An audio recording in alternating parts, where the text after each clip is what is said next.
What was it? We're all here, live. Morning. Morning. Has everyone got the coffees? Yep. Coolio. Good. Right, guys, what we're going to do, so this is going to go out on Tuesday as episode 9 as well. Yeah. So it'll go out pre-recorded. We're just going to try and share some bits now, just try and get some watch parties going. Yep. So just talk amongst yourselves. Yeah, they're not just checking their emails or liking things on Facebook. The guys are out sharing it now. So, and we're also going to be live on Twitter at some point when it finally decides that we're going to go live. Are we just on Twitter now as well? Yeah. This is good, isn't it? It is, isn't it? Anthony Barrett has joined. Hello. Hey, all right. I'm everywhere. So that's Becky Clancy joined. Becky Clancy. Hello, Becky. Hello. Where are we? Just press close on that for me, please. We're absolutely all professionals here as well, by the way. This is why it's taking so long. Yeah. But it's seamless. It's seamless, it is. But there's less technical problems than geeks who don't want to grow up, mate. Yeah. Oh, shots fired. I didn't even hear that. Blocked it out. I think, no. Sorry. I think I've shared it. Louise is watching as Just well. talk about amongst yourselves for a minute. So we just, Sorry, we're just setting up. We've, what's everyone been up to this morning? Did everyone get in there? Well, this morning I watched Mallrats. We're going to talk Ready about for the that next episode 10. episode, yeah. Yeah, because I hadn't seen it, and I've just been watching it all week. Finally finished it at like 8:30 this morning. Or something. I think I've got it. Have you? I Don't think. cough near me. There we go. Are we all done? Are we all on? We're all done, I live? think, We're all watching. done, we're all live. Rachel's watching as well, hey Rach. Cool. Kerry's joined as well. Awesome. Right. So Good morning, Sean, as well, who's just popped up on when I've shared it. Scott and Scott and Dave Dave. as well. Right. Lynn. Here we go. So everyone's here. Everyone's The here gang's now. all here. Everyone got the cup of coffees, Yes. bacon butties, egg butties, whatever you're eating if you like. Whatever's you pleasing. So What are we going to talk that about? was seamless, that wasn't it? Right. So episode 9, we thought we'd go live, and it's the 9th of February as well. I literally realised that driving in. I was like, it's summer. Spooky. So what would we talk about today? Let's talk about Inside number 9. Yeah. So come back last week with a bang, didn't it? Yeah. It certainly did.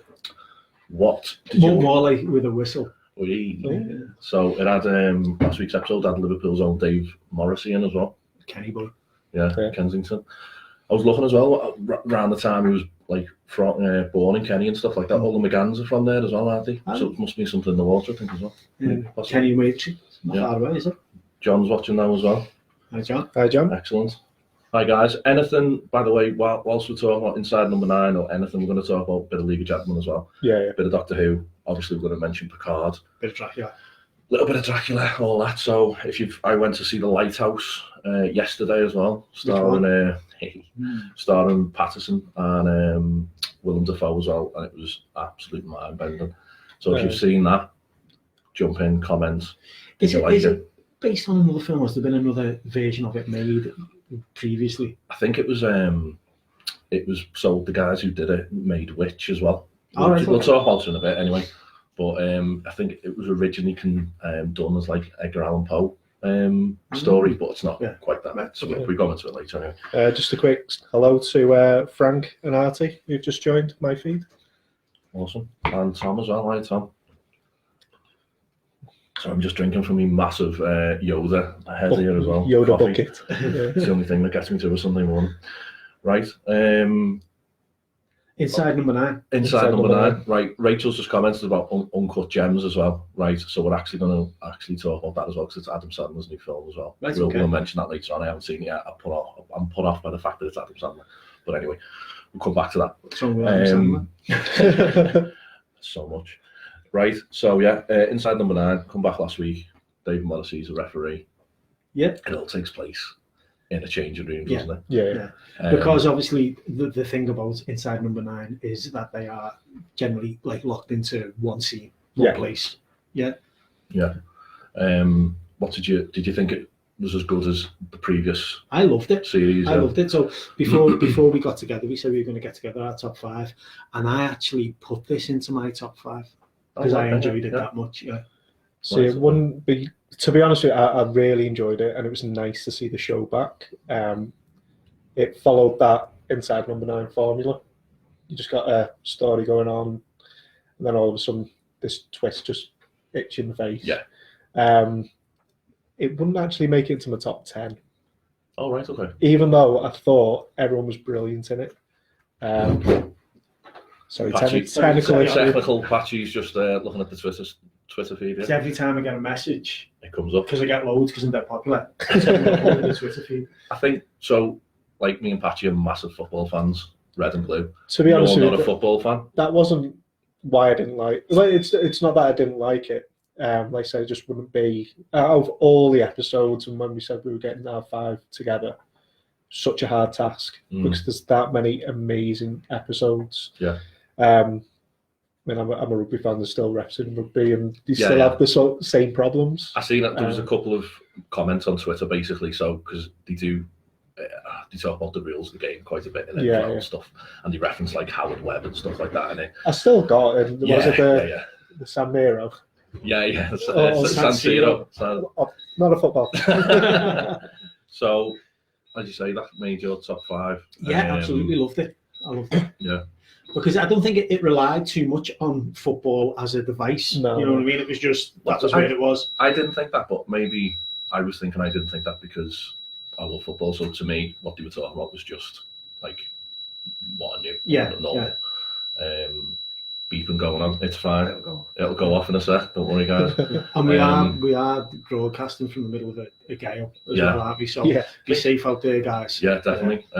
Maybe that's why we've got so many viewers as well. Yeah, everybody's in. Nothing better to do. Yeah, we're up to the 50s here as well, which is very good on everything. So I think we tried to do our joint top 5 for Inside Number 9 episodes. I think that's impossible. I think we'd agreed on a few different episodes. Maybe pick 2 out of our top 5 and I think talk about them. The Harrowing is one. Yeah. I think it's from season 2. Absolutely amazing episode. So the young girl at the beginning comes in, she's babysitting for the night. Yeah. And it's like it's basically a bedridden I think it's the brother of the 2 main characters in it. Yeah. And it's straight away, as soon as you meet those 2 characters, you knew something's going on. They're really like creepy characters.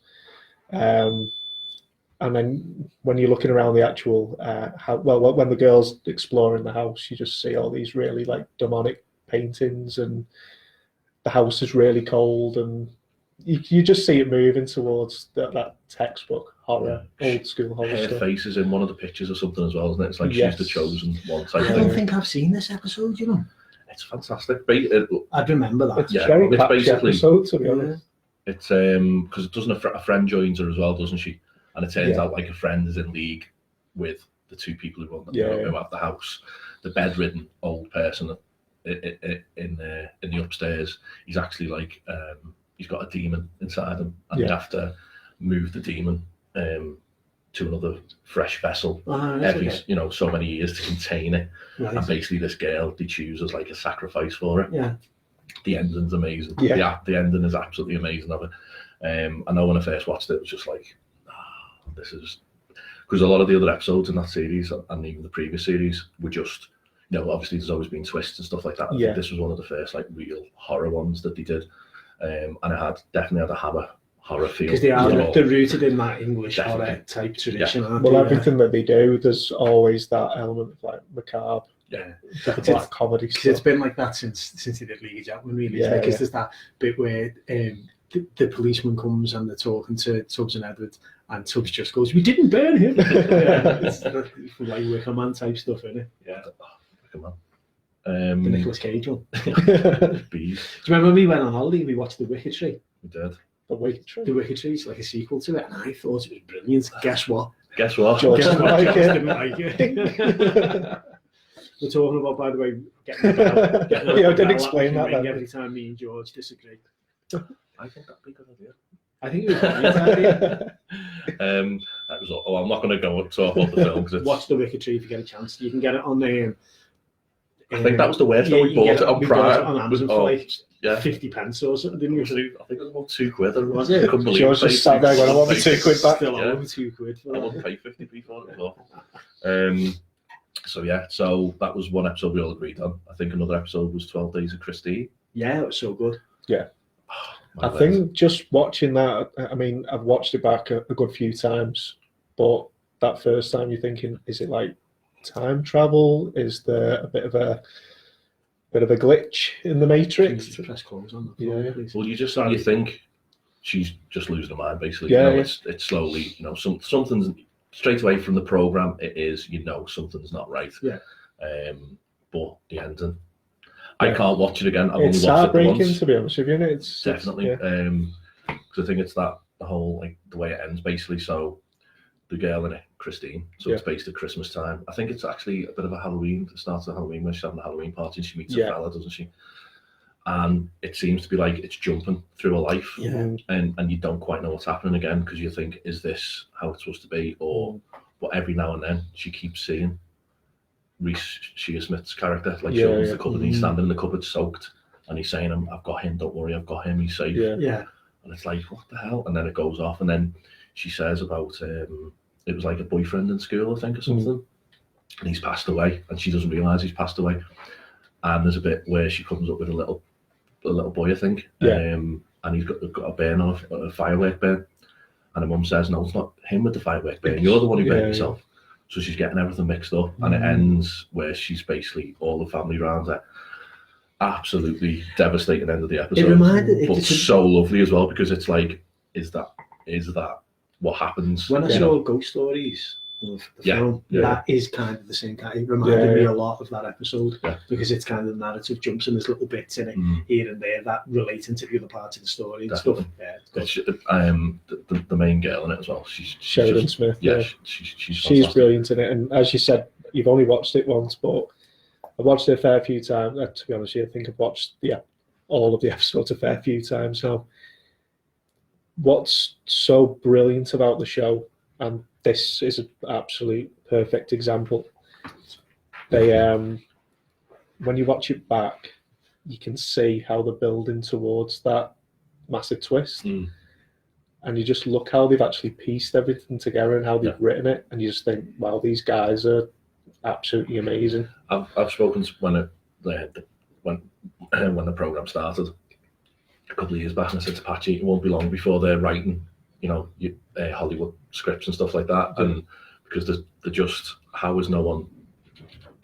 They must have had offers because they're just, the ideas they have is just incredible. Well, that's it, and they're not just to like well. an English or British taste, are they? There's so many stories that will translate over in America, Canada, wherever you go. Yeah, it's not just tailored to that.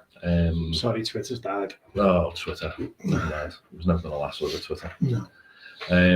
One of my favourite episodes, which again, so I've watched a couple of these episodes again. 12 Days of Christine, I can't do. I don't think I'll ever be able to watch that episode again. From the last series was Bernie Clifton's dressing room. Oh, yeah.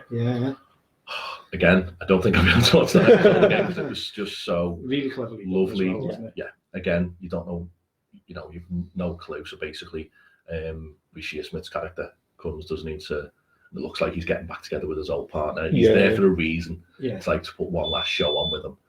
He's gone on to bigger and better things. His partner hasn't. He's basically been stuck in this 80s light entertainment mode for years, hasn't he? And obviously, it's them two all the way through talking about their old, and he's trying to get Reece Shearsmith to back in the frame of mind and trying to rehearse their old material. And then it turns out at the very end that character is actually there. Reece Shearsmith's actually there for this other character's funeral. He's passed away, and he never got to say goodbye to him. And there's like a dance number in it. My God, what an absolutely amazing episode again. It's because you don't expect it to take that turn at all. No.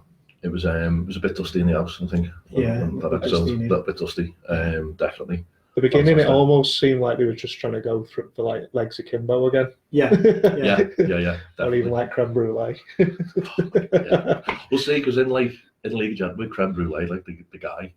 It's sad, but Yeah. Les. Yeah. I'm not going to say his catchphrase because we're live, but that's sad, and you do feel a bit sorry for him, but nothing to the emotional level of Not this episode. this No. stuff. Just going to say sorry. So Denise has just joined, Rob's just joined, Dan's joined as well. Hi guys, thanks for joining us on Sunday morning. Weather's awful, so stick with us basically. Whisper. Yeah. Just excuse us a minute. Technical problem. Flawless. So guys, we've got quite a few people watching now on Geeks That Don't Want to Grow Up and Geeks Destroying Conquer, and I think the lads have joined as well. Let us know what your favourite episodes of Inside Number 9 are, if we haven't mentioned one already. Again, I'm going to do one of my favourites again, The Devil of Christmas. The Krampus one, The yeah. Krampus one. Yeah. Wow. Yeah, I enjoyed that one. It wasn't one of my favourite ones. I love the Krampus story anyway, so for me that was exciting that they were touching on that. Again, we've said about the Hammer horror stuff that they love doing. Yeah. The whole way that episode's shot, even like obviously I can't think of the old Patchie might know the old camera work, the camera they use basically for the episode. Where she's carrying the candles. Oh yeah, because it's done like as if it's made with film, and you can see the trails off the lights and stuff on it. It's just amazing. And where he's like, you think again, it starts off the film in like a Hammer horror type film, aren't they, in the 70s? And you think he's doing like a commentary, like an audio commentary. Yeah. And he's talking all the way through. He's saying like the bit where they're not actually eating food and stuff like that. And you're like, oh yeah, they're not actually eating the food, and something's not quite right. These do think, you know, what are they doing? Is this going to be like a real life? You know, it can't just be them making the program type thing. Bit where she walks up the stairs and you see her feet stop, and it's like because the stairs ended there and stuff like that. So you're watching it going, oh, okay, yeah. I think a lot of the way that the things they do work is because they've got that grounding in theater, haven't they? Yeah. So a lot of it they know. Do you know what I mean? They know how to introduce those things into it and stuff. Yeah. I think I just loved it, and then the big reveal at the end again. So Reece Shearsmith's dressed as he's Krampus, but it's like I think he's the person who like they rent the cottage off or something in the Alps, and he's dressed as Krampus. And he's like goes to kill the girl, and then he go cut, and it's like, in this way we cut, blah blah blah. And then they bring the other Krampus person, and he's like for like the stunts or something, and they start putting like plastic sheeting down and stuff like that, and a lot of people start leaving, and he just ends up killing her. It's just like, so it's like a fluff film, and it ends with the police officer's voice, and it's like they're interviewing him for it, and it's just brilliant. I love that episode. It left you with a really horrible feeling as well, though. Oh like, yeah, a lot of that. Because you didn't quite know the way the episode was going. It was just just watching them make a film and how they're going to introduce the twist into this. And that was completely unexpected when they started doing all of that. Have I not mentioned something that you guys want to Zanzibar? I liked Zanzibar because that was the hotel episode. Yeah, that was the one where they were coming in and out of rooms all the time. And stuff. It was Shakespearean, wasn't it? Almost Shakespearean. It was really good. Really enjoyed that. Anything else that? I think I don't know whether it's still on your Quiet Night In. Quiet Night In, absolutely. For me, you watch that episode and you just think, this is what's special about these guys. They don't need to be saying anything. The way that they act, the facial expressions. For anyone who may have not actually seen it, it's basically two guys. They break into a house to try and steal a valuable painting. Yeah. All you get is a soundtrack going through. I can't remember I did look it up before. I can't remember the name of it. It was just like classical music playing in the house, and they're just doing the best to try and get around, and things happen, and all kinds of it's one of those. problems. I honestly think that in years to come, that'll be a really celebrated piece of TV, really celebrated piece of art, because it's just so, it's not particularly clever, but the execution is really clever, isn't it? Yeah, it's so like good. the support cast in it as well. Those like really good. They play all their own parts. I think it's only like maybe 2 lines of dialogue throughout. You've got the guy who plays Phone Jacker at the end, who's in What We Do in the Shadows as well, isn't he? The new one, I don't remember anyone's name. But yeah, no, it's just an absolutely brilliant episode. It's when I was getting them to the episodes together, my favourite ones, it was the one that stood out the most. Yeah. Just because they didn't really need to put much into it. It was it was brilliant. I think one I wasn't particularly there are weak episodes, but they're still really, really good. The twists and everything are really good, but you don't particularly like. Was watching the football one last week with Louise, and she was like, "It's okay." Yeah, quite like the. I was like that with the Bill. I really enjoyed the Bill. I thought I it was loved good. the Bill. Yeah. Again, if it was anyone else doing it, you go, "That is brilliant," but because it's them and they set such a high standard. Yeah. And there's 6 episodes or whatever in each series. 5 are absolutely gold. Maybe 1 might be not as good as not as good as the others. I felt like that with the Bill. But the Bill, so basically it's a group of guys, isn't it? They're all arguing about the Bill all the way through at this restaurant. They obviously come together every few months or whatever to have food together and chat about old times. It's that time-old story of when you're meeting up with people who you haven't met up for a while. You want to be doing better than everyone else. Can I just check with everyone who's watching that they've got sound? Because I've just had a message saying that the sound's gone. All right. So if anyone who's watching can just let me know that you can hear us. So that blue lights on that microphone there? Yeah. Should be fine. Yeah. Must just be at the other end there, whoever's watching it. Well, I'll test it by giving a few shout-outs. A few popped up now. Rachel, Pete, Will, Pauline and Gav. Lyndon and Matt. Hello, lads. Matt's in Dallas, by the way. Oh, nice. We're going global. So going global with with Mike in California as well. So that's awesome. A couple of shout-outs. They're already actually watching, the guys. So we've got Lynn and Darren. Texted in, sounds fine. Has she? Yeah. Okay. Oh, Becky D. Cool. Okay. We've got a couple more people joined as well, so the sound must be working.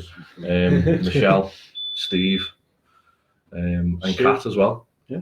Awesome. And Mike as well. We've got Stu and Becky who've just joined on. And Hazel. Well, so, everyone's coming in. They're all coming in. Thank God for the weather. It's thank you for that. Thank you for that blazing gale. Oh, amazing. So where are we up to then? So the Bill. So the other one was I wanted to mention, basically it was in my top 5 only because it's the first episode and it sets what you'd expect from the entire series up, and it's Sardines. Yeah. The very first episode. Oh my God, that is so good. Yeah. The writing in that is amazing as well. The whole bit where there's the smelly guy, isn't it? And they're trying to no one can really remember his name and stuff like that. Yeah. It's just brilliant. It's Smelly John, is it? Something like that.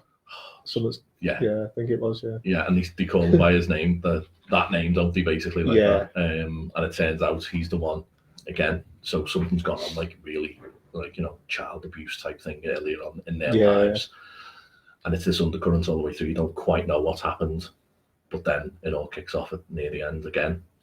He gets out the wardrobe. Did you ever play sardines as a kid though? I never. No. It's definitely, I was always told to get out the wardrobe. Out on you. Yeah. Out the wardrobe. This isn't normal behaviour. When they went through his cup of tea before, he was just in the wardrobe. That's where I feel comfy. No, I think it's definitely the type of family that the episode's about as well. It's definitely the type of family that plays sardines. Because there are types of families who play sardines. There are, if anyone's watching and you play sardines, that's fine. Invite us along, we'll see what the fun is. Ant really wants to play sardines. Just love wardrobes. So sardines, that was the last of my top 5. I've got Deadline in mind, which was the live Halloween special. Yeah. Well, do you remember when that was on? We were literally all texting each other going, "Oh, it's bloody, technical difficulties." So for anyone who didn't see it, it was a live Halloween episode, and it had technical difficulties. It went off, and then they said, "Okay, sorry about the technical difficulties. We're going to show classic episode of Inside Number 9. We're going to show A Quiet Night In." That came on, but then that started going funny, and you'd see there was ghosts in the background and stuff like that. And then it went to them in the dressing room, and they were talking about, "This is going to be a nightmare, this." And there was a point where he goes, "What are they saying about it on Twitter?" And he goes, "Oh, this," and he goes, are we on TV now? And he tweeted it, and I had Rishi Smith's Twitter feed open in front of me, and it came on. As he tweeted it, it came on the thing, and they turned the telly over, and it was actually because there was something in Argentina. I think there was like a military coup or something in Argentina, and that was what was on the screen as they turned it over. That was so good. I think when all of that was happening at the beginning of the episode, and a lot of us were just outraged, like, "Oh, come on, we've been waiting for this for ages." Yeah.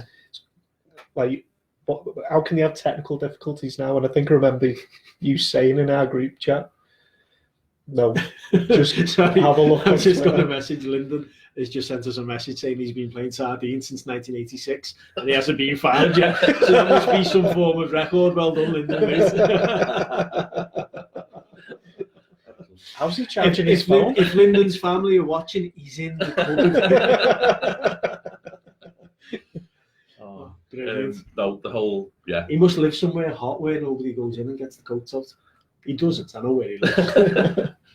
And I know a couple of people who actually turned the episode off as well. The technical difficulty. So it was a big chance they took. And I like the way that it all ties together because I'm a bit of a ming and I like Most Haunted and stuff like that. And I'd seen the episode of Most Haunted that was set in that studio and that was really because they had the Coronation Street guys on and stuff. So once they started doing like little flashbacks to that and stuff, that was it. I was hooked then.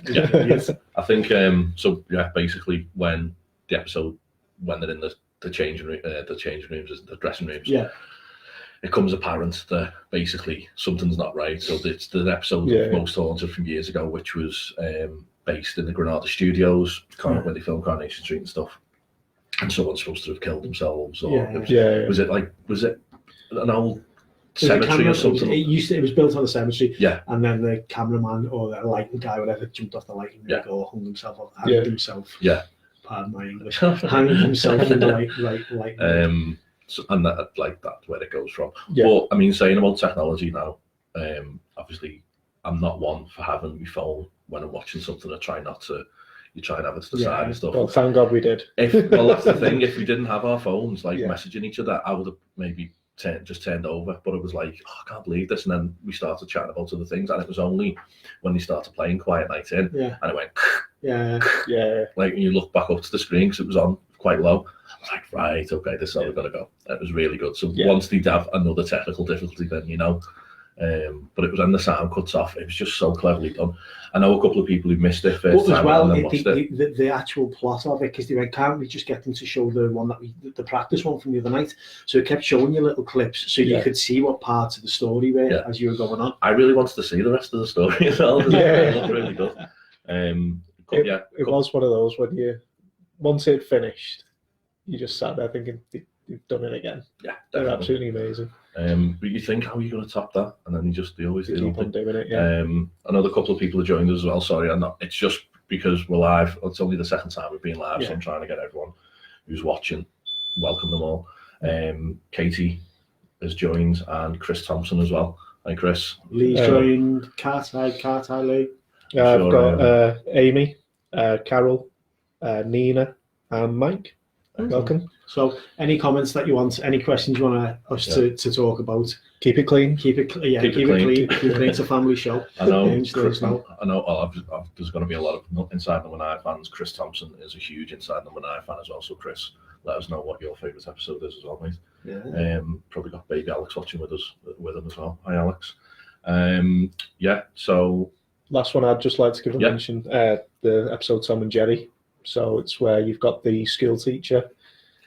He has a bit of he has a homeless fella turn up at his door.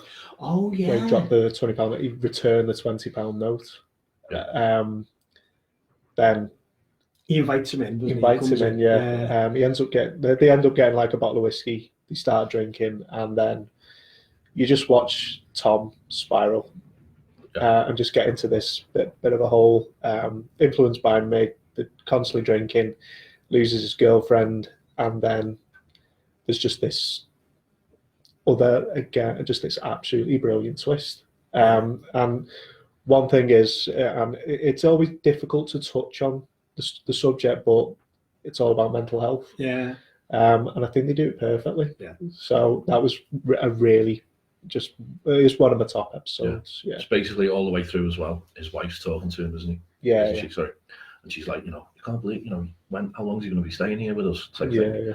And it turns out at the end of the episode, so his wife's passed away Yeah, a couple of years earlier, and he's slowly, but sure, or a couple of months earlier, he's slowly losing the plot, isn't he? And that's what it is. Basically, he starts, so he's seeing her, and then you're thinking, then in your mind, you realise she's not real. And his mega figment of his imagination. Yeah, the homeless guy. Yeah. And then the twist at the end is just amazing, where the guy comes in from the school. Yeah.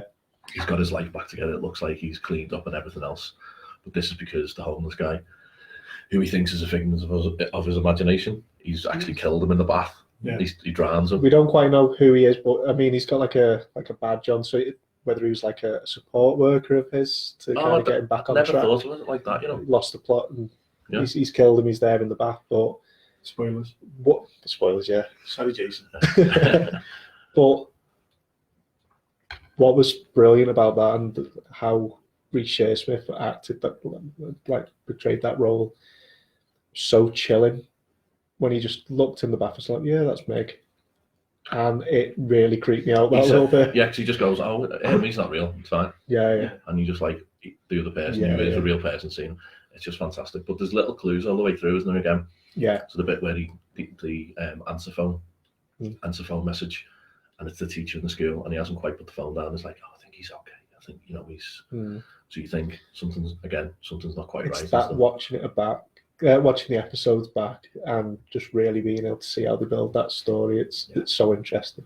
To be honest, I think when we were discussing it, because obviously it's not just we don't just come in and do like a seamless job live. We do actually talk about what we do. We do sort of discuss. You talk to each other during the week. And it was only when I think it was you, Ant, who said, I haven't. It's just the episodes that have jumped out at me. Yeah. When you describe, I'd actually not forgotten about it, but as you say, it's the episodes that jump out. You go, yeah, they're my top 5. Yeah. But that one, if I took a time out to think about it and actually went through all the series again, that would probably be in my top 5. I don't know what it'd bump out. Well, I tried to pick one from each series because we're on the 5th series now, but there's only been one in the 5th series. So. But I picked that anyway because I thought it was great. So. It's always going to be an ever-evolving list. It really is. For us, and they have actually come out and said, we will keep on making them as long as we know we've got the right ideas for stories. So as long, and it has been commissioned again for another series. Yeah, quite likely so, because it's never going to get, because it's not recurring characters, it's never going to get tired. That's the beauty of an anthology series. As long as they can write them, they can make them. Yeah. I think definitely one of my favourites. So I mean, got a lot of favourite TV shows, but I just love anthology series. Yeah. Massive fan of the Outer Limits, like the 90s Outer Limits and stuff like that. So a lot of the episodes are really cheesy. Twilight Zone. I say Inside Number 9. I've been watching Creep Show as well. Creep Show. I'm only a few episodes into the new stuff, but have you seen the one with the suitcase yet? Not yet. No. Oh, that's really good. Really good. I've got one episode left of it. Got off to the werewolves. Yeah, that's where I'm up to. I think. Well, I'm glad you brought that up actually, because I think some of the problem you get sometimes with anthology shows, maybe not with Inside Number 9, because they just get so. The actors in it, they're always from other things. Some anthology shows, they do have awful actors in it. And I think the werewolf one, I know it's meant to be cheesy, and I know it's meant to be like it, but the acting in that is so bad. The story is really, really good, but the acting, and I think that like the German officer. So basically, it's American GIs. It's like dog soldiers, but GIs isn't it? Basically, yeah. So it's like, you just basically described. So it's World War II, isn't it? They're stuck behind enemy lines. They get to the old jail cell. There's a girl in the jail cell, isn't it? She's like, basically she's repeating in French, and she's saying like, kill me type thing. Turns out, spoilers, but werewolves are involved anyway. I just thought I watched it, but again, I knew it was like 20 minutes because there's 2 episodes, isn't there? In each, 2 stories in each episode. But it was very, when you look at like Inside Number 9, the acting and the stories are just... That's something that I wanted to touch on as well. It shows how much love there is for the show by the standard of actors that they actually get in. That's one of the exciting things. You can imagine there's a queue of people wanting to be in it. Even down to, I mean, I know he's not like... who you would class as like a top actor, but even the likes of Peter Kay being in one of the episodes, he's not done something for years. You know what? And We then were he pops talking in about there. Peter Kay the other day. Me and Becky and Alex and Harry were talking about when he was in Doctor Who. Because, you know, people are complaining, going, the writing in Doctor Who's awful these days. Chibnall needs to go, and the scripts are terrible. And blah, blah, blah. Do you remember that episode that had Peter Kay in? It was like, I haven't observed enough. You know what I mean? You know, and people, was that the golden age of Doctor Who? Is that where the girls in the pavement or something? Yeah, Same it's episode? Mona Myrtle. Mona Myrtle, yeah, of course, yeah. And it's got Mr. Blue Sky in it, by Yellow. Oh, okay. So, there you go. Anyway. But what we want to, obviously, Reece Shearsmith, Steve Pemberton, started off, well, before League Gentlemen, who do other stuff, but League Gentlemen is what they're known for as well. Yeah. Absolutely huge League Gentlemen fan. Do you guys watch the new episode, a couple of episodes last year? Yes. That they brought it back, yeah. I think that was another one as we were watching it, like messaging each other. I didn't. I think I watched the first 2 series and I enjoyed them. Third series I wasn't that fussed on. Sorry. No, to be honest with you, it was the weakest out of the 3. I still enjoyed it. I thought there was some really, what I look for from them guys and for the 4 League Gentlemen guys. I want the really dark, but it's uncomfortable recurring characters. You see, that's the thing. By the time they come down to the 3rd series, I thought that I wasn't really that fussed. But in saying that, Psychoville, and then you've got Psychoville as well. Yeah, just the talent those two have. Yeah, it's just incredible. National treasures. I think absolutely, because you've got build a statue of them with the Pythons. They each had writing partners, didn't he? Yeah. So obviously Pemberton and Shearsmith, they are gold together. They are just, so you know, with just dying.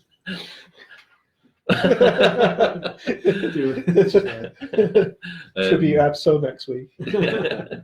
With those two together, obviously they write a lot of stuff together for League Gentlemen, as we know now. Mark Gatiss is obviously a big part, a huge part of it. Yeah. He's just like, I know we did the new Dracula, which we discussed on previous episode. He did the Dracula documentary as well. The Dracula documentary. Did you guys get to watch it? I watched it first time last night. In preparation for the show, it's brilliant. I think what made me enjoy it the most was when you've got such a big fan. Yeah. Of the subject. And he's just got this massive smile painted over his face as he's talking about Dracula. It's like he can't get. It's like sometimes when you see people like that, it's almost as if they can't believe that they get to do that for a living. And that's infectious, isn't it? You know, I'm a massive, as you know, I'm anything to do with Dracula or vampires. I'm well into it. Do you know what I mean? But to see that, and I didn't realise that they filmed the recent Dracula, his castle. Was the castle from Nosferatu. I didn't know that. Amazing. And so you've got Gatiss walking around, and it's like they show you the shots from the original version of Nosferatu, and then he's there at the gate and he's opening the gate and stuff like that. Yeah, it's so good. Yeah, I didn't realise as well in Nosferatu, that's where they came up with the idea of him being sensitive to light. I didn't know that. Yeah. So thank you, Mark. Thank you, Mark, for everything. Yeah. I like the run through. I liked as well when he's going through his notes, Bram Stoker's notes from when he was writing it. Yeah. The one bit, me and my wife were watching it, was just like, that's amazing. That's such a good idea. No one can paint him. Yeah. So you can't. No portrait. He's got a looks, face no artist can paint. I've got one of them. Should just not record. Just such a fantastic idea, and we both said to each other, like, I'm sure that's being used in something. And actually what it was, there was it's a similar thing. A series of books I really love, The Rivers of London. So it follows it's like a modern day magic society type thing. Yeah. The main bad guy in it, he's literally the man with no face. You see him, but you can't remember what he looks like, so no one can give a description of him, stuff like that. And like your memory's hazy and stuff like that, and he doesn't appear on CCTV and stuff like that. And now you gotta go out with someone. He's got no face, no one can describe him. He's the man with no face. Yeah, what did he look like? Well, he didn't have a face. Well, that narrows it down. When never going to pick him out in a crowd. I do need to pick my words more carefully with you, don't I? Honest to God. It's all right. But yeah, it's a similar sort of thing to you. I just think it's a fantastic idea. Because there's that scene in the modern version of Dracula, the one that was on over New Year, where he is in Whitby, and they go, "What do you see when you see yourself in the mirror?" And he goes, "Well, the same as everybody else." And when you see him in the mirror, he's aged. He's like 600 years old in the mirror. Yeah, it's good. It's really cool. Just shouting out to RSD, and if he's watching, hi Arthur. And Lee's just popped up. Say hello to the girls. Hi Neve. Hi Cora. I've just had an anonymous message telling me I look hot. So turn that heater down. I said I was going to send it to you. I'll give you the tenner later, mate. The whole you look hot too, George. Cheers, mate. Okay. Yeah, of course I am. The document. That wind's picking up. The wind's picking up again, isn't it? We said before, it's like that Monty Python sketch where they're in the kitchen and the housewife, the old lady, and she goes out of the kitchen door, but when she goes outside, she's on a lifeboat in the middle of the North Sea. That's what it's like here at the moment. It's not good. No. I might have to stay here and do another couple of episodes. I think we can get into the 20s. So yeah, Dracula, Mark Gatiss documentary, absolutely brilliant. Yeah, so enthusiastic. It's See what, and I think in one of the last episodes we talked about the new Dracula and Mark Gatiss's Dracula. One of the things was a big criticism online. It wasn't the worst thing ever, but the way he brought it into the modern day, I didn't particularly like. I thought he could have. You've said this before, where you're just going to tell the same story over and over again. Everyone knows the story. Everyone knows the story, you know. So, I if it was just here is the Dracula and it's just going to be a retelling of the same story, I would have. No, but they changed it enough anyway. Though the first two episodes when thingy to the book, where they do, you know. They changed it enough. They didn't need to bring it modern day.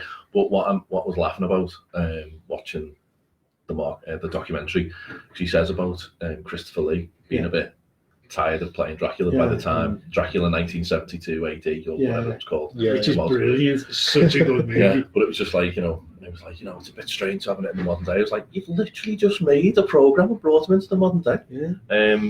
But yeah, I loved all the whole Christopher Lee footage. Well, there's a if you've ever seen the Satanic Rites of Dracula, that's like kind of I've not seen that one. That's a modern one where he's kind of like works for the Secret Service and stuff. It's good. Well, that's it, and I think, like you say, it was nice to see all the Christopher Lee stuff. It was nice hearing about his process and how he got everyone. There's a big thing about him taking it so seriously, and those who were working around him had to take it. And when they were talking to the brides around the table, and he was like, he was really intense. I mean, Joanna Lumley was saying she fell in love with him in high school, but working with him, she's like, he just had this massive appreciation for playing Dracula and just any role that he did, really. I mean, Christopher Lee's an absolute hero. Legend. One thing I did want to ask you about, Patchie, I picked up in the actual documentary. What were your thoughts on the Lugosi thing? Them saying he was a bit comedic, and then they compared it to the Spanish version. I've spoken about this before, right? All the things that we see as being the campy elements of the Dracula story that I've wanted by Janek and all that, and the Hungarian accent and all the rest of it, all stems from Bela Lugosi's portrayal of Dracula. Now, if you watch the Universal Dracula with Bela Lugosi, and he's chilling, he's really creepy, but he delivers all the tropes, everything, because he invented them. He's doing it all. So you could watch it and go, it's dead cheesy, it's dead hammy. It's not. It's just like 60 years later, 80 years later, whatever, you thinking about it, that's what makes it cheesy. I don't think Bela Lugosi is cheasy or hammy at all. I think and I was a little bit, not put out, because it's a movie, it's only an opinion, but I was a little bit like, but when they showed you the Spanish, the Spanish version, it's darker, I thought it was brilliant. But just some of the shots, like the bit with the brides coming in, and stuff, and it cuts to a shot of them coming and stuff. Even just the first time he meets Dracula as well, that seemed a little bit more like chilling. I just wanted to pick it up because I'm watching it going, they're dissing his boy. Yeah, well, you know, I mean, I love European horror movies anyway. Yeah, you know yeah. what I mean? There's, I know Lyndon is probably, Lyndon's still here, Lyndon probably knows they've just announced a 4K restoration of Tombs of the Blind Dead, which I don't know whether any of you have seen it. Absolutely. I know there's a lot that you need to share with us. Absolutely to be honest. amazing. But they've just announced a 4K restoration of that. There's a trailer on it. I can't wait to see that. Stuff like Alicada, which is a Mexican movie. I love all that. So I really want to see the Spanish. I've not seen it. I want to see the Spanish language version of Dracula. But everything that you think is camp about Dracula, and I think that's a bit cheesy, all comes from Lugosi's portrayal of him, which he's inventing. He's making it up there and then. He's doing it for the first time. So it's not cheesy. We really embrace that side of Dracula as well. I love it. That's why I like Dracula. That's why you want to wear a cape every day, isn't it? Mate, if I could wear a cape every day, The fact about the cape as well with the big collar, and it was like how they come up with the big collar was when it was on stage and he disappeared and he needed them. It's fantastic. Yeah, because capes don't have collars. No. Patches doesn't. I really like. Sorry, Lyndon's just put up about Franco Dracula with the best Dracula moustache. Brilliant. Which one's that? Spanish one. Oh, okay. Yeah. Oh, sorry. Just when you were talking about, have you not got the Spanish version? No. Because the Hammer Horror box set I've got, the Blu-ray. It's got the Spanish version. I'll have to pass it down. Definitely pass it to you. I want to watch excited now. Yeah, definitely. Next. I love the sets, by the way, as well. You know what you were saying about the sets were so expensive and stuff, and you have to shoot them at night. Yeah. Brilliant. You have to reuse the sets and stuff. Really good. Mm-hmm. Have you guys seen the Nosferatu, the making of, so the late 70s film with Willem Dafoe?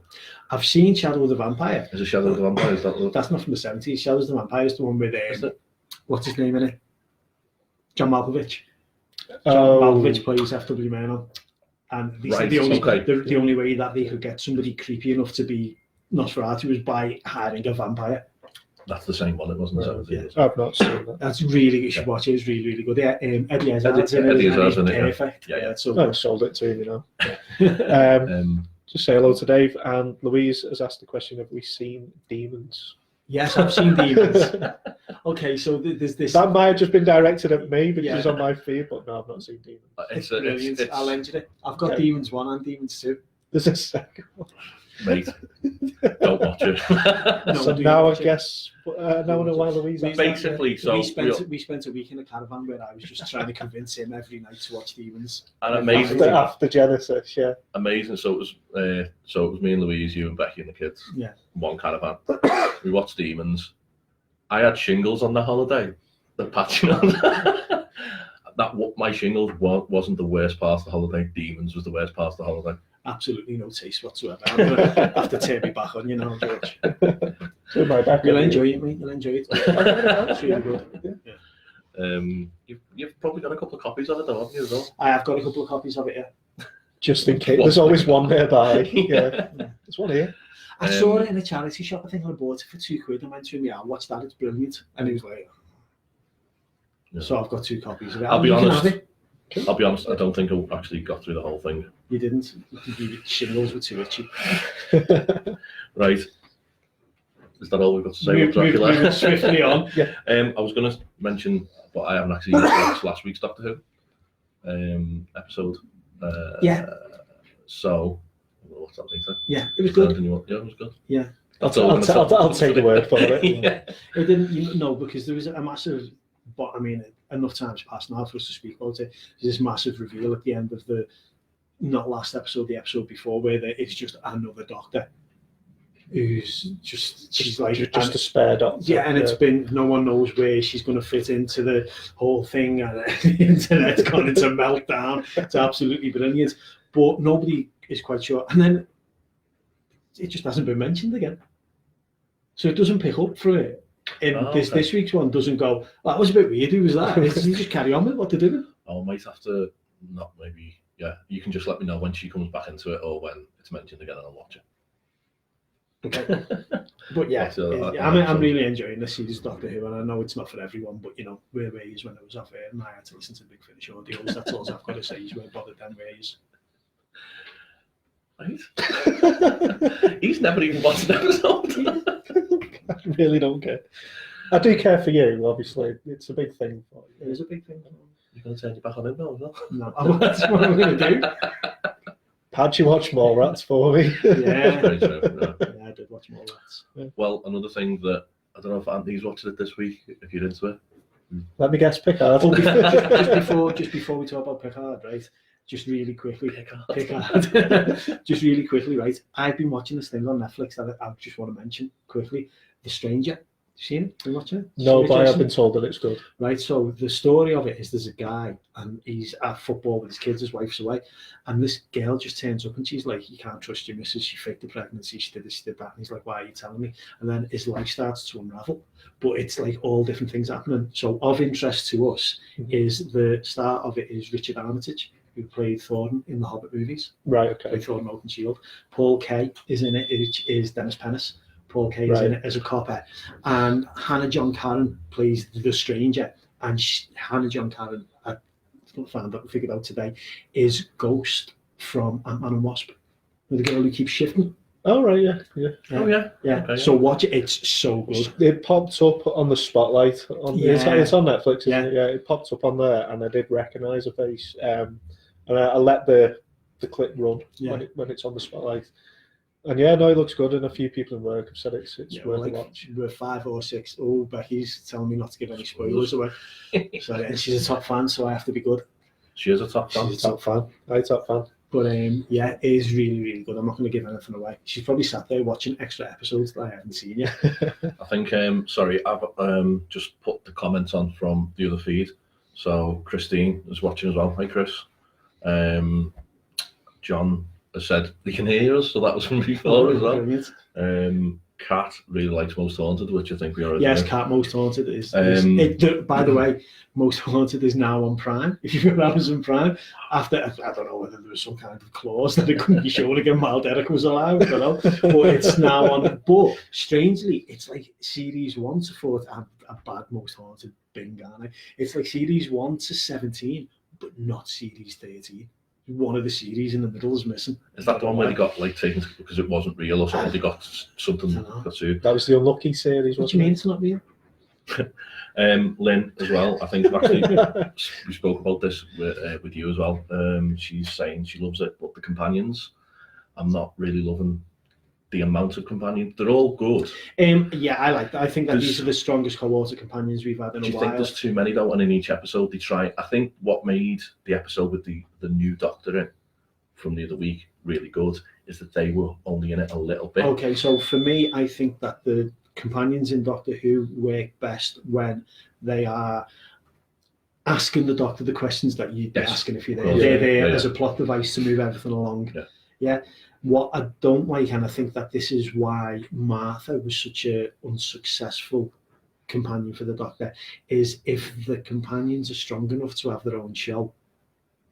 Right, yeah. Or then are they really a companion or what? So Martha was brilliant character, ended up going off and doing the whole thing with the limelight, basically. Yeah. It's not the it's not the Adric show, is it? It's not the K9 show. You know what I mean? It's Doctor Who.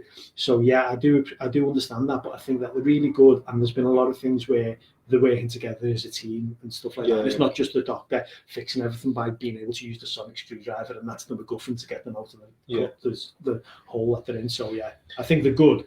They're better than some companions that have been in it recently. But yeah, is it about them or is it about the Doctor? See, I watched an episode. The first episode of this series, and on the subject of the companions, like Bradley Walsh is brilliant. Bradley Walsh is a boss actor. Anyway, you've seen Law and Order. He's really good in that. I never watched it, but I've seen him in one or two other things, and just in general, I think he's a great personality, and it just always comes through in every role that he plays. And there are one or two other good companions. I didn't like the young lad in it. I think was he MI5 or some. I'm just trying to think. See, I don't know enough about Ryan. Is it Ryan? Yeah. They were pretending to be spies. Yeah.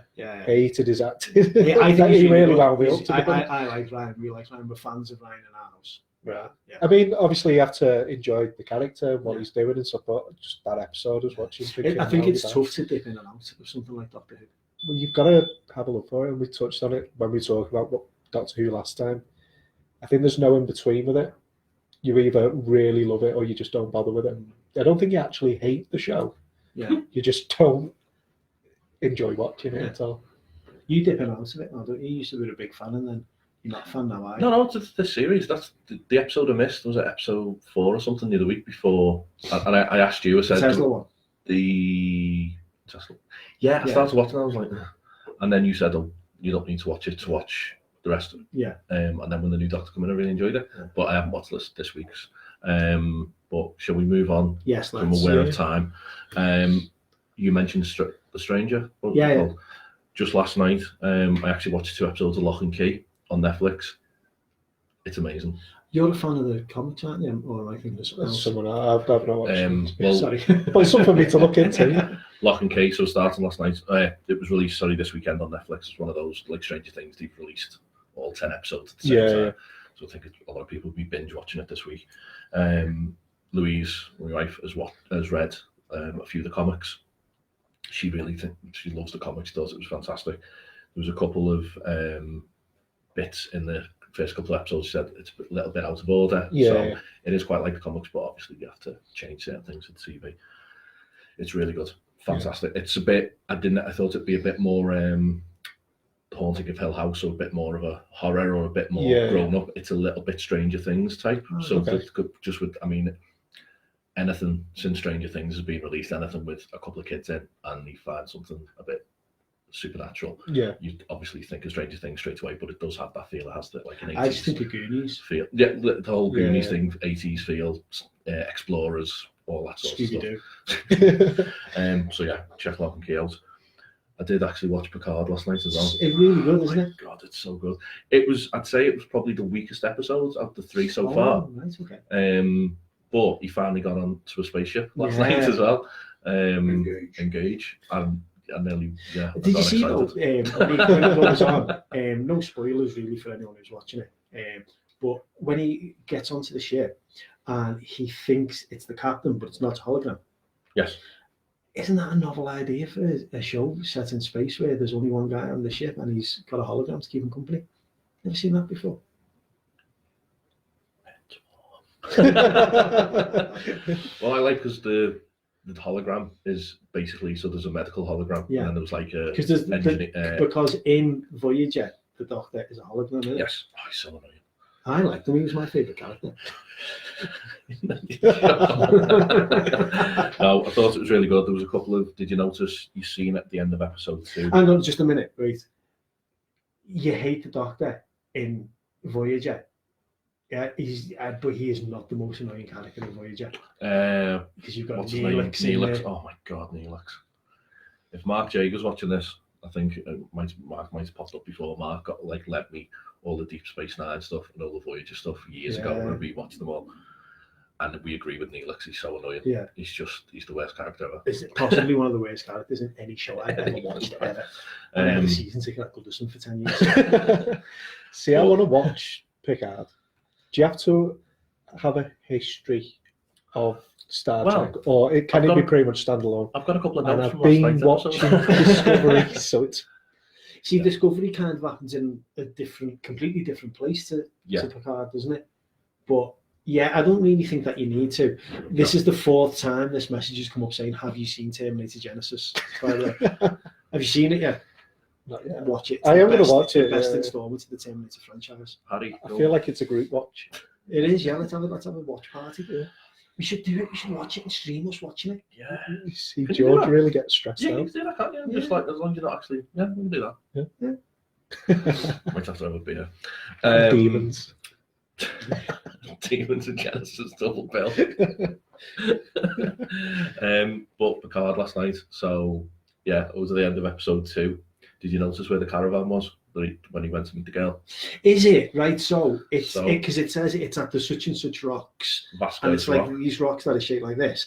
And is it where the evil robot Us's throw Bill and Ted off? So it's used. Yeah, man. It's used. You definitely didn't look at my notes. No, I didn't. Because when it said was it Vasquez Rocks? When it said that, I thought there must be some significance in the rocks. So I looked at them. I was actually ballet class. I wasn't a ballet class. Everyone was at ballet class because I'm so middle class. There's nothing wrong with And I was like that, watching it, ballet, by the way. trying to make sure no one could see I was watching Star Trek. And yeah, so I was like, why is it naming the rocks? There must be some significance. I looked at them and I was like, yeah, that's where they throw them off and go to hell by Megadeth, please. There is, but as well in an earlier on in the film, Bill and Ted's Bogus Journey, he's watching Kirk, and it's the same rock. Priceless diamonds, but I'd trade them all in for a handy yeah. It's the same rocks as well, so they use it, so they film it there, which is I thought that was a really good little nod to the original series. Yeah. And to Bill and Ted, obviously. Obviously, big one as well. So we've already said, mentioned on Facebook about it. So Hugh come back into it as well. Oh, spoilers. Jesus Christ, people, spoilers. So Hugh. Can I just point out, for anyone who doesn't know, George posted that Hugh comes into Picard, and some people weren't happy about it because it was a spoiler. However, I knew about it in December because it was like when he said that Picard was going to be on, they put it up. Do you know what I mean? And when I looked today, when I looked today to see the name of the guy who plays him, when I looked on the thing, I saw the actors who were going to be in it, and that had more spoilers in than anything that we've ever posted. So, well, I think you do watch a lot of. Because I didn't know Spock was going to be in it. You do watch a lot of like listen to a lot of podcasts. Skywalker's in it as well.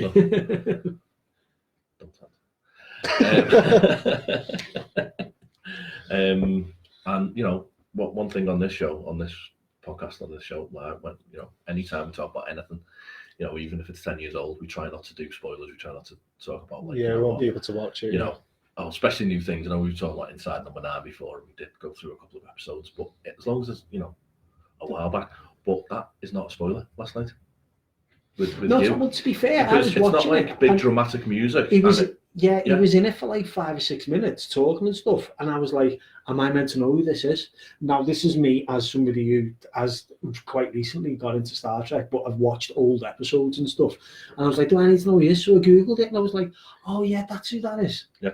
So it wasn't like it was a big massive spoiler, because I didn't even I just realised he was in it quite a lot. So I was thinking, is he somebody who I should recognise? At the end of the day, the internet is this place where people just sit there waiting to just complain about something. With Michelle Hurd, who plays Raffi. I was like, should I know who she is, or is she just a character from this show? Is she just a character from Picard? I think she's just I think she's just in Picard. She's good. Possibly. I haven't looked into it too much. I don't know whether she is in because it says like 14 years earlier, doesn't it, as well? And there's a little interchange between them. Sorry, Darren has joined as well. Hi, Darren. I've got a few to just say as well. Hi, Carl, Lawrence, Ian, and Holly. And Zad. We're getting quite a fan base here, aren't we? Everyone's in. Gang's all here. Come in, make yourself a drink. I need another coffee, actually. No chance. Ran out of me litre of coffee. So Picard, loving it so far. Yeah, really good. Really, really good. Good to see the setting the Romulans up as the baddies as well.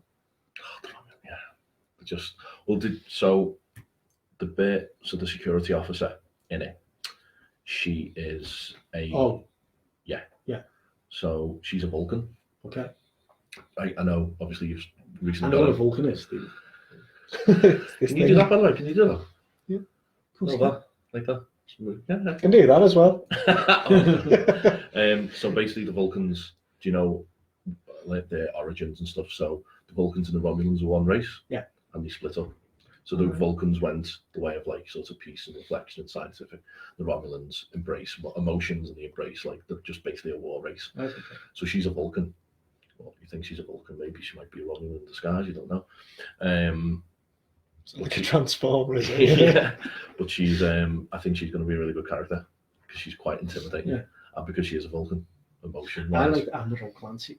Nice as soon as he said, I love that. Is that how we have to address you from now on? Yeah, silence on the bridge. What I loved as well when he did get on the spaceship, and he said like take a seat type thing, and Picard he went to sit in the captain's chair and he didn't, and he sat to the side. I really like that, and the bit where he says engage as well. I thought that was really good. Quickly want to mention. So yesterday I went to see The Lighthouse. I think we mentioned it. I'm going to talk about it on next week's show as well a little bit.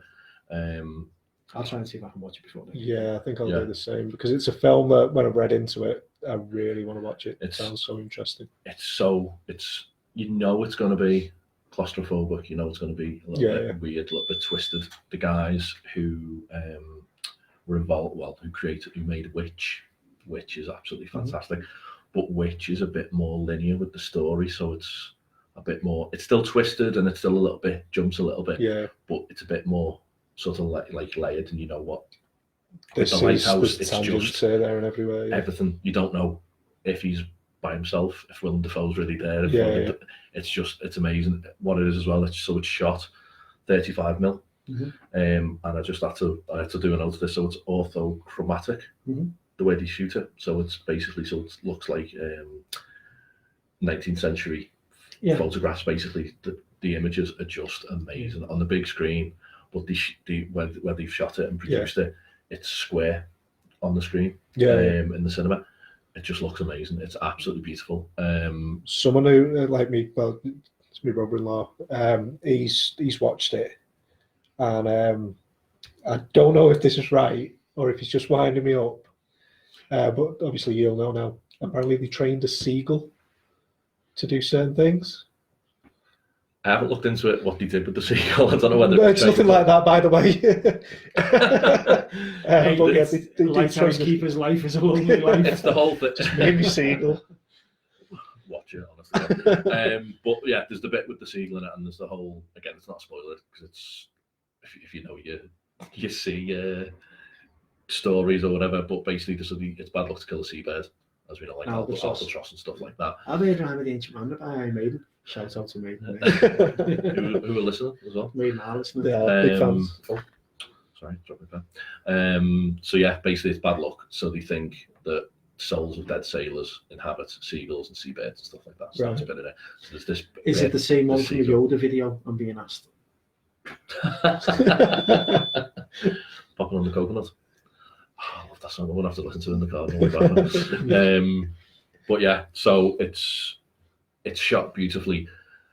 The only thing of it I've ever seen Patterson in. Robert Pattinson is Harry Potter when he plays Cedric.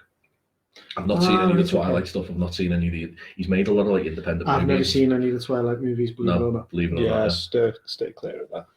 Have you seen them? No. I like very little glitter with me vampires. Yeah. I think vampires should be at least slightly glittery. The blood in Lost Boys when he gets back to the blood's got glitter. Sparkly. Take me back. Yeah. But he obviously, as Why we know, have they never made a vampire movie set in the era of glam rock? That'd be brilliant. Yeah. Well, the whole thing with getting off subject a little bit. Queen of the Damned. The book is based just after glam rock and with the whole what's it called? Like human league and stuff. What's it called? New Romantics type era, and that's so obviously when they made the film, it was all new metal stuff, wasn't it? The film, it was new metal. Yeah, it's just awful. That's not so glam rock. The film. Just get Noddy older, put some teeth in him. You can see him walking in. Roy Wood from Wizard. Yeah, so Robert Pattinson. Robert Pattinson is absolutely fantastic in it, and Willem Dafoe. You've seen Willem Dafoe. Not sort of like obviously he's good in Spider-Man and stuff, but like his more dramatic roles like Platoon and stuff. He's amazing in Platoon. He is unbelievable, and I watched it again with Louise, who come out and said he basically he holds his own with Willem Dafoe acting wise. He is so good, really, really good. Oh right, okay, yeah. So Lyndon just said good time. I think that's the one that's on Netflix now actually as well. Is it?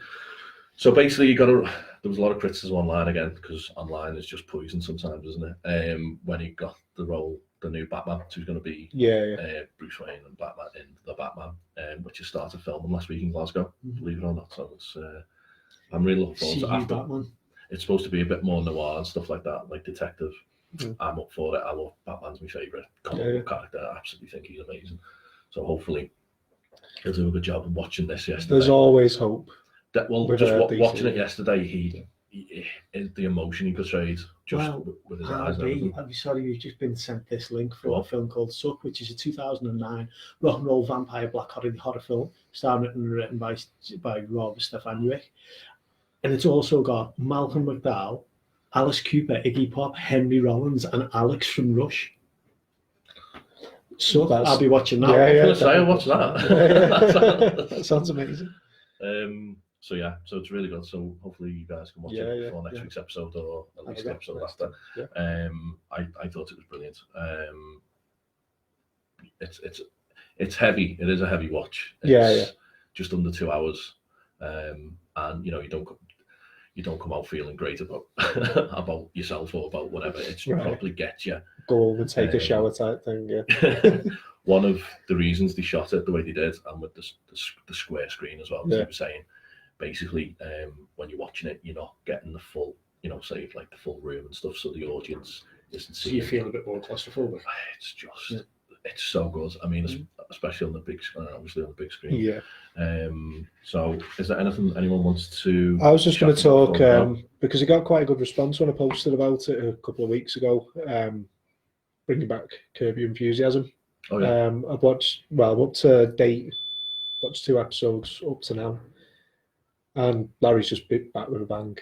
Just wanted to give it a quick mention because for those who haven't seen it, it's definitely worth a watch. It's a fictional version of Larry David, who was the creator of Seinfeld, and it's just him getting himself into trouble. And the first 2 episodes, there's things with Make America Great hats. Okay. He just goes to places that he shouldn't, that most people shouldn't go to, but he just gets away with it. So if people haven't watched it, just get straight on it. It's a really good and fun program to watch. I mean, Chris, who's watching this now, Chris Thompson, he was one of the first people to mention to me a good few years ago now about watching it, and I think he lent us some of the DVDs as well. We didn't go into it too much. I think we maybe watched like the first series or the first half. Really loved what it was doing. Don't know why we didn't stick with it. Maybe just other stuff gets in the way, doesn't it?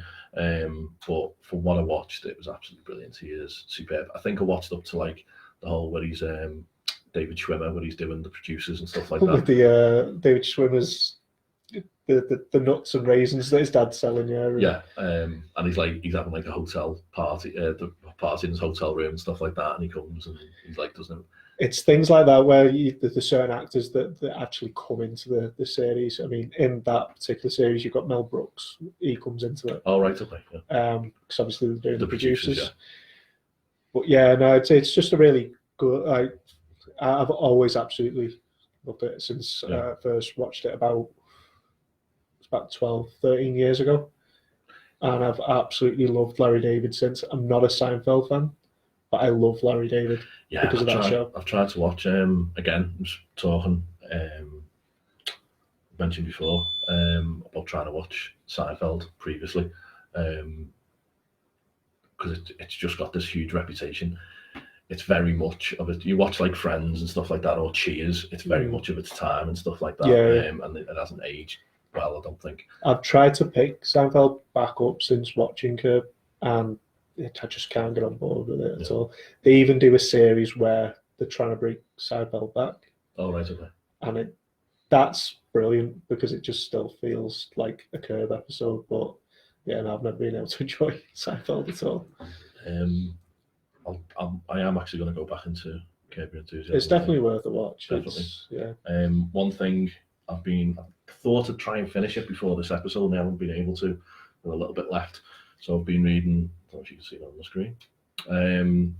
So it's Wild and Crazy Guys, and it's basically it's all about the SNL, like the heyday of SNL in the late 70s, early 80s. All about Chevy Chase, Steve Martin, James Belushi, Dan Aykroyd. It's written by I can't think of the guy's name now, but he edits Nick Semlian. Yeah, he edits Empire magazine. All right, okay. So the detail, it's lovely put together because of what he does. Some of the stories are just fantastic in it. A lot of stuff I didn't realise, like I love Eddie Murphy or like Raw and Delirious and stuff like that. It goes into what was going on with his private life. Obviously, it's not the only book or the only time it's been talked about. It is nice to have it all condensed into that. It goes into like Dan Aykroyd, and it's quite sad, obviously, what happened with James Belushi. He'd written a couple of other movies for them to do together and stuff like that. You don't realise how big Steve Martin was in like the late 70s as well. You know, late 70s, early 80s. Steve Martin was just this huge. He was still doing live stuff. He was doing music shows and stuff like that, which he still does now. He's got his jazz blues band. He plays like the ukulele and stuff like that, doesn't he? Not ukulele, banjo. Probably plays ukulele. Sorry, I didn't correct you. But it's just fantastic. And reading through it, you watch. There are certain films that I've maybe seen years ago, like The Jerk. You've seen The Jerk, yeah? That was like a huge hit. After that, you had like 5 films which just did nothing. And then Trains, Planes and Automobiles with John Candy.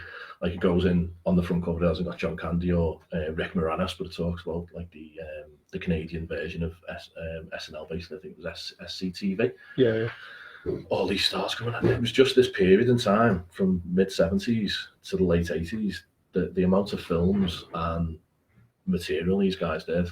As an SNL fan anyway, there have been like the groups of actors since who have gone on and done big things, the likes of Will Ferrell and stuff, but this group of people have not, no one from SNL has ever made such an impact. And there's some absolutely amazing names through that era. Stuff with like Bill Murray. He was doing a lot of the comedy stuff. He was a huge star, and then he just said after Ghostbusters, like, "No, don't want to do this anymore." And he didn't do anything until I think it was Scrooge. So he did Scrooge. That was like after his cut off, and then after that, obviously, he did Groundhog Day and stuff. Have you seen St. Vincent? I loved it. It's such a good movie. Have you seen it? No. Mate, check it out. It's absolutely brilliant. Is it? Bill Murray is in top form. It's not his normal role. No, it's not how he normally like portrays himself or anything like that. It's really good. Well, I think that's because out of all of them, like they all wanted to, like Chevy Chase especially. Again, Chevy Chase was absolutely huge. Like the goes into, even when he was doing National Lampoons and stuff, didn't get on with the director. Didn't want to do another sequel. National Lampoon's Christmas Vacation, which we all it's the greatest film of all time. We all love. Watch it in summer. At the time, you know, we had a lot of like substance abuse problems and stuff like that. It was when he was filming, he was going to going to rehabs and stuff like that. Really troubled time. It's a really good book. So it was a Christmas present off my wife as well, Louise. So I've said this week, thank you. I'll say it live, thank you. It's one of the best things I've ever been bought for me I've ever had bought for me. Sorry, it's. I've bought him presents, you know. So ungrateful. I'm sorry. This is why I don't buy him presents. That's why I never buy him a pint.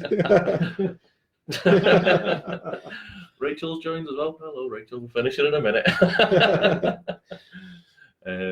Can I borrow this when you finish it? Of course you can, yeah. Definitely. So there's films like, obviously, it goes really good into it, really deep into like sort of like the Three Amigos and stuff like that. Brilliant. Did you mention Father of the Bride? It hasn't yet, because I am getting near the end now, so it basically keeps going to each of them in that period of time. It talks about, did you know, I didn't know, Sylvester Stallone was offered the role of Axel Foley in Beverly Hills. That would have been so funny. Well, so what's his name in Cobra? Oh, good grief, I can't remember. Is it Cobretti? Maybe. Cobretti, yeah, it's Cobretti, that's what it's called, isn't it? Yeah, say the name enough, it'll stick. So basically, I know Stallone, that he cuts his pizza with a pair of scissors, and it's one of the greatest things I've ever seen. And he also, have you seen Cobra? No. He delivers one of the greatest lines ever. There's like a hostage situation. Demons. There's like a similar to Genesis. There's like a hostage situation. So he's a cop and he goes in and he's like behind this. It's in like a store. Right. And he's behind this aisle. He's like that. And this guy goes, if you come any closer, I'm going to kill everybody and blow the entire store up. And he goes, that's okay. I don't shop here. Well, I'm sold. He had to deal with the producers, the studio was Paramount or whatever. He got first refusal of all the scripts that they got given, basically, and that come to them. Beverly Hills Cop was one of them. So he said, I don't want this, I want, and he rewrote a lot of it, because he's a talented writer as well, still, he's wrote a lot of his own, like, a lot of his own stuff and stuff for other people. And he changed it so much, he basically changed it into, and he changed the character's name, so it was Axel Cabretti. Okay. So he come back to him and he was saying, you know, you can either do it like this, or you're very welcome to have the rest of the script and take it and do your own thing. And that's how we come up with Cobra. So he was, and that's which is why it's such a hilariously comical film. That's because he had just these massive, like, you know, car chase and stuff like that, because he just wanted to make an action film. That's not what he wanted. So then he got Eddie Murphy on board, and his name eventually changed to like Axel Foley and stuff like that. And the reception that Beverly Hills Cop got, like reading the book as well. Obviously, I think we've all seen it. Haven't we? Yeah. It's fantastic. And on the back of that, he got like a 5-film deal with the. So did we get the Golden Child out of it? Did we? Well, that was one of the things he wanted to. The original script, or the original idea for Golden Child, which was Eddie Murphy's. I think it was one of part of, like, he did produce or Rick wrote quite a bit of it. It was a bit more supernatural and a bit more grown up, a bit more horror. But in the end, it's just basically a watered down Beverly Hills Cop. It's a bit more watered down of him. And it was saying stuff like, it was ridiculous, like stuff like he's like a social worker and he's driving this big, massive red sports car and stuff like that. So it just doesn't work. And but it goes on to, like you say, about Beverly Hills Cop 2. Right. After he basically made that, a couple of his films had flopped or went huge. Yeah. And they were like, right, let's go back to basics, let's go back to Beverly Hills Cop. But again, he changed this. So in Beverly Hills Cop, he's not wearing like jeans and tracky anymore, tracky top. He's wearing a suit, he's driving a nice car and stuff. That's not his character. No. So that's why it still, you know, it took a lot of money, but nowhere near what Beverly Hills Cop did. I mean, it's not just, obviously, I've talked quite a bit about Eddie Murphy, it's not just about him. It's about the rest of the gang as well. So it is a really good book. And it's like the title there says how they changed Hollywood forever, because they did. There's that whole period in time, the amount of films that these guys all made, and as I say, John Candy, Rick Moranis on the front. They all did it as well. Absolutely fantastic. The couple of films that I've seen Little Shop of Horrors a couple of times. I think. I don't know if I've seen it all the way through. I haven't seen it. No, I've not seen it. But it was like a huge, again, it was a huge production. It was supposed to be, I think it says like it was supposed to take like 3 months. It ended up taking nearly a year to make and stuff. A bit like this show. Say that like it's a bad thing. Sorry, Jason. But yeah, it's a really good book. You can read it when you're finished. Definitely. So. Can I just talk about something I've done this week really quickly? So I've been reading comics this week. I've been reading Star Wars comics. Right. Okay. So I went back and read Dark Empire, which I don't know whether you read Dark Empire. I haven't read, but I know what's So it is written by John Bates, but it is, the art in it is by Cam Kennedy. And I just really want to say that is some of the most beautiful art I think I've ever seen in a graphic novel. If you're on Instagram, Cam Kennedy art on Instagram. I've been posting some things on our Instagram page with pictures from it. So it's like the backgrounds are all done with watercolour and stuff. It's so nice. Were they the ones that you were sending to us, the Lando ones? No, so I'm going to come on to that in a minute. Yeah. So there's that. And the story is it's set after Return of the Jedi.